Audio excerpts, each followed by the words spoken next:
नमस्ते। आज हामीले तपाईँहरूको लागि इजोरिया पुस्तकको छोटो सारांश लिएर आइसकेका छौँ। इजोरिया नेपाली साहित्यका लोकप्रिय लेखक सुबिन भट्टराईको एक संवेदनशील र भावनात्मक उपन्यास हो।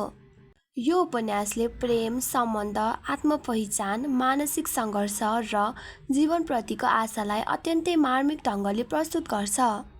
इजोरिया शब्दले उज्यालो प्रकाश वा आशाको किरणलाई सङ्केत गर्छ र यही भावनाले सम्पूर्ण कथालाई अगाडि बढाएको छ। कथामा मुख्य पात्रहरू आफ्ना व्यक्तिगत सङ्घर्ष, विगतका पीडादायी अनुभव र वर्तमानका चुनौतीहरूसँग जुधिरहेका हुन्छन्। उनीहरू प्रेमको खोजीमा मात्र होइन, आफ्नै अस्तित्व र जीवनको अर्थ खोज्ने यात्रामा पनि हुन्छन्। जीवनमा आउने उतार चढाव, सम्बन्धमा आउने गलतफहमी, बिछोड र पूर्ण मिलनका सम्भावनाहरूलाई लेखकले निकै यथार्थपरक ढङ्गले चित्रण गरेका छन्। उपन्यासको केन्द्रमा रहेको प्रेम केवल रोमान्टिक सम्बन्धमा सीमित छैन। यसले परिवार, मित्रता, आत्मीयता र मानवीय संवेदनाका विभिन्न पक्षहरूलाई पनि समेट्छ। मनोवैज्ञानिक अवस्थाले पाठकलाई कथासँग गहिरो रूपमा जोड्न सफल बनाउँछ। कथाको क्रममा पात्रहरूले जीवनका कठिन मोडहरू पार गर्दै आशा गुमाउन नहुने पाठ सिक्छन्।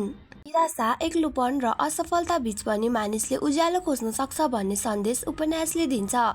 जीवनमा सबै कुरा योजना अनुसार नचल्न सक्छ, तर समय, धैर्य र विश्वासले मानिसलाई नयाँ सुरुवाततर्फ डोर्याउन सक्छ भन्ने भावना पुस्तकभरि पाइन्छ।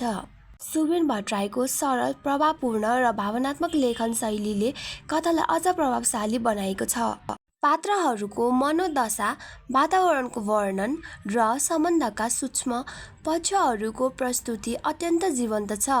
त्यसैले इजोरिया केवल प्रेम कथा मात्र नभई जीवन, सम्बन्ध र आत्मखोजको यात्रा पनि हो। जीवनमा अन्धकार, पीडा र निराशा आए पनि आशा, प्रेम र विश्वासको उज्यालोले मानिसलाई अगाडि बढ्न प्रेरित गरिरहन्छ। साँचो उज्यालो बाहिरी होइन, मानिसको आफ्नै मनभित्र हुन्छ।